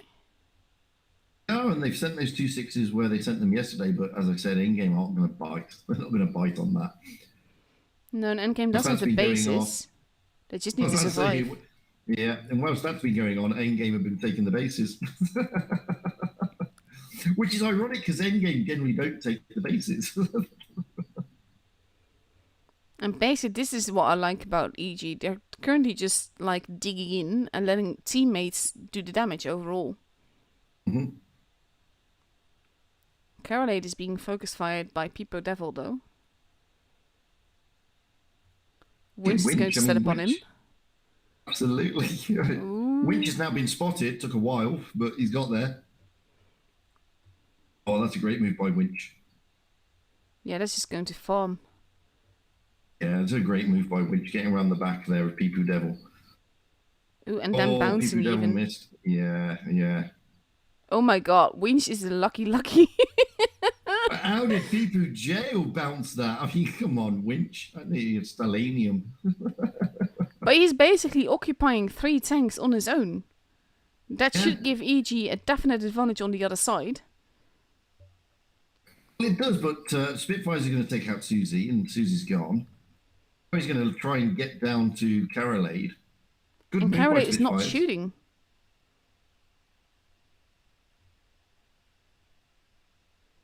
The ping's going up and down again. I think they're experiencing a lot of lag in the game. Yeah, I think that this is not the most healthy game, so to speak. Lots of low HP targets, but kills are not being made enough. Spitfires has gone down. Carolade is still alive. No, not for long, though. No, very true. But look at the HP. Like, this is not like EG. The focus fire normally is just on point. Yeah, I think they're struggling with this, with the ping and the lag. It seems to be a bit sort of suspect. Yeah. And some very dodgy shots that shouldn't be dodgy. Mm-hmm. And now we trying have... to take down... Yeah. 2 versus 4. Too many. But it will all be about that last base that EG now has. And if they can take out Peepo Devil, potentially.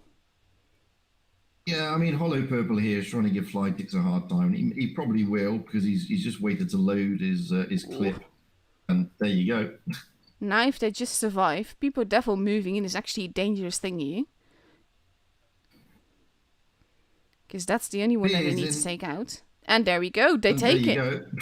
That seriously, Peepo Devil here pushing in is what costs Serenity the game. Oh, well, there's that, and there's also the argument to say, how come Daze didn't put some fire onto Hollow Purple? And again, I've got a question: are they suffering? Because they were suffering from lag. That was clear. There was a bug going around. Yeah. So I don't know what they're experiencing in the game. In this case, I think... Yeah, it looks a bit weird. Daze went after the Ice Full because of lower HP, and they needed to take him out or to drive into base C to keep them from getting points. But Devil actually pushing up with them, yeah, that gave them the upper hand. And in this case, again, it doesn't matter what happens in this matchup. That's also why I think there won't be too much drama about the lag, which was obvious, even to us as streamers, that it was there. Oh, it was very, very weird. When they started, I was like, hang on a minute, the 260s aren't moving, why not? Yeah. I saw somebody say, I didn't see who it was, somebody at the very offset, guys, lag. Then it was Pipu Platt, and then he came back and said, big lag, there must be a bug. So yeah, there was something going wrong there. And hopefully it will be better this match. We're seeing, oh, look at those, just Kranwagen Wolf back with 260s and 1 E5. Yeah, but Winch has jumped into his E100 and Romker into his 113, so that'll be an interesting one. Yeah, definitely.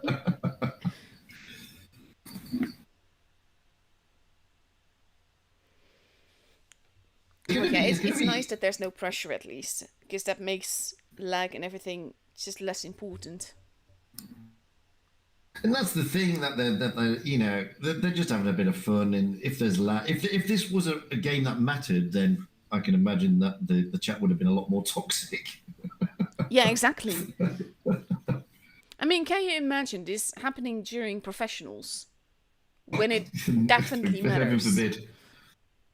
It has happened. I mean, if you cast your mind back to poor old RG of Loka, lagging out against Raid. That was so sad. And you have to feel sorry for them, but when it happens, it is horrible, and you can see that the pain. Even though you can't hear what they're saying, you can just feel the pain that they're going through. Yeah. So yeah, now the not really present pressure on Serenity, because it's only a best of 3. 2 6s again are going to go out wide over the river most likely, and last AFK is probably going to rotate around there as well. Yeah, it's just that. But I think the downside of Tip taking the 260s is that it's so obvious where they're going to go. They will have been training against each other. They will have been watching the streams. EG will know what they're doing. Especially since one of them got spotted. So they know the other one is going to be there as well. Well, EG now know that there are 4 tanks there because last AFK has seen the 2 Crown Wagons and the 2 260s. So that's why there's a push on the other side from Exactly, they're game. just abandoning base A because they don't need to take it now. They just can take out the tanks. Yeah, I mean that's the thing about spotting, which I'm trying to explain to people. The information that last AFK has sent back to the rest of the team is crucial. Yeah. And it's just allowed the rest of the team to just say, forget A, push. This is basically what I love about tournament matches like this. They smell the weakness and they just jump on it. Mm-hmm. Winch arriving across the middle. And now, Serenity came out of this a lot better than I expected that they would, to be honest. They have, and it looks like they're now going to try and put a lot of pressure on the last AFK here, whilst the rest of the team is consolidated with the push. Which is going to spring into action, though, as much as you can spring in a 100. But this is the thing. 2 tanks going after last is giving EG the advantage here. Oh, yes. And that is something that just basically, it's a trap. The whole move by last going after those 260s is a trap. They do need to take out the low HP targets, though. Totally. I mean, the last AFK there was basically just the sacrificial lamb to tie things up. Yeah. Now they're just mopping up endgame. They're doing. Now that focus fire is important. And they're all in positions where they're hard to shoot. The chances are they're going to leave these 260s to last. Quite easy to pen, to be honest. Oof. When they're not hauled down like that. Yeah. This is the thing. I absolutely adore the 260, but it is in heavy. In tournaments, it will work in certain positions. Winch still alive. Alpha has just come into the chat and explained that the game started and they're all still in the room. It didn't kick into the game. That's not a good thing, generally. That's why nobody was moving. Oh, bless. At least, like we said, it's not at a time that it actually matters. Yeah. It's going to make no difference to their positioning. I mean, they're still going to be second, endgame is still going to be top. They're still going to be in the top 8, and they're still going to be in the Pro Tour. So exactly. No great loss, no big deal. Oof, carry late at the last moment. People dog gets the token kill at the end there, so that was nice. Winch, nah.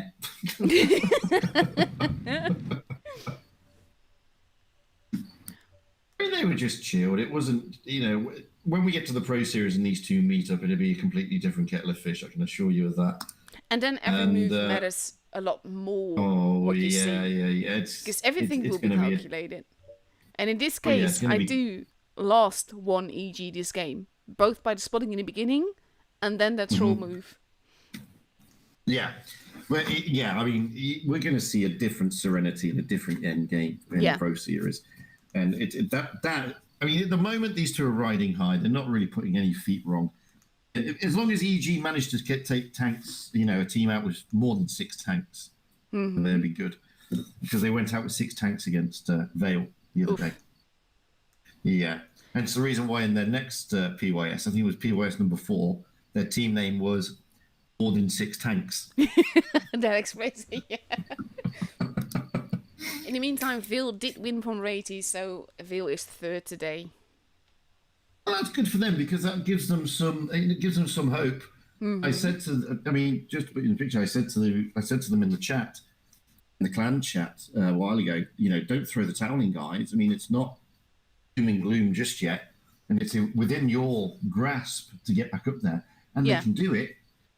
They can do it despite the MM being what it is.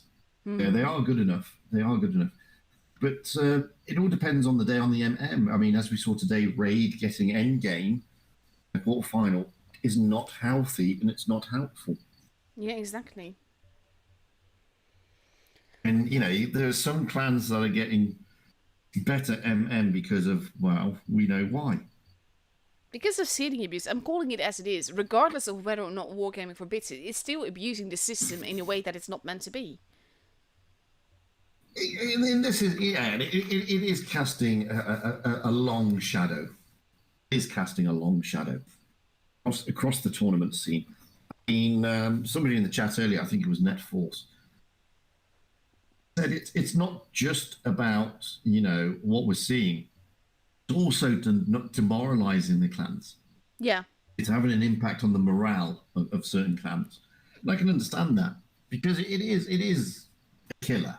They have to do so much more than they should have to because they're not getting the buys that they should. Mm-hmm. Yeah, and this is the thing. So it is demoralizing in that respect. Yeah. And as I said earlier, yes, they said they're working on it, but they need to sort of put a rocket up things, up backsides, and get it there sooner rather than later. Mm-hmm. Because we don't want to see it degenerate to the point where everybody takes 3 of these 100% win rate accounts. It kind of has to be fixed by next season, or they need to put in the manpower to basically put it in manually for now until the new system is ready. You can't do this season after season because it sucks the fun right out of it. It does, and you're going to have, as I said, demoralized clans you don't want to take part, clans who are saying, I mean, look at it from the other side. You're an up-and-coming clan, you're a new clan, you may be not into the challenges yet, you may be trying to get into the challenges.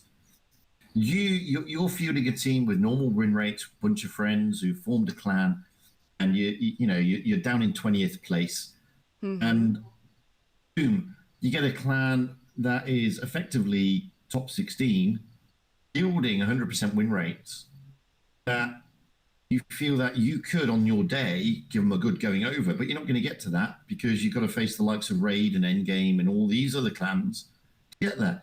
Yeah. Why are you going to do clan wars? You're not going to. I mean, you're being effectively screwed over twice.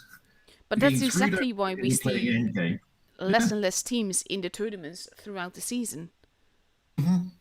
That's the thing, because you are being screwed over twice. You're being screwed over in the MM because clans that are, in fairness, equal to your ability of getting a buy, and you're being pitted against clans that are in the top 4 or even the top 8, top 4. Yeah. You're just getting smacked in the first round. You're not progressing. It's just a killer overall, is the thing. Mm-hmm. And on that kind of depressing but unfortunately very real note, I'm going to end my stream. Thank everyone for watching. I hope you guys enjoyed the games. Thank the teams for lovely gameplay, bugs or no. And I'll be back on Friday. So thank you for joining me here, Fudget. No, thank you. I mean, I'm gonna end my stream as in the talking part, but you'll get to see the replay, and then after the replay, it will finish. I'd just like to say a massive congratulations to all the clans tonight for giving us some great entertainment. Absolutely. And again, as per usual, it's been lovely commentating with Amunet. It was totally unscripted as well. We didn't intend to do this. We really just intended to talk between the games, but this is honestly, I adore commentating with you because it's just so natural. It feels natural. It's just relaxed. It's lovely. And as I said, it was unscripted. We were just meant to talk between the games, but hey, never miss an opportunity to commentate with Amunet. So thank you for that. Last thing, I just want to say one more last thing is a big thank you to all my mods because they're the unsung heroes of my stream, keeping the chat nice and friendly and making you focus on the game and not be trolls or toxic. It's lovely to not have to focus on the chats more than you want to, basically, while you're streaming, and to just be able to trust that it's handled well. Oh, totally. And thankfully, all the mods do a fantastic job, both on my stream and on all the streams. Yes, absolutely. They do a great job. So thank you all, and good night all. Bye-bye. Absolutely. Good night. Bye-bye, everybody.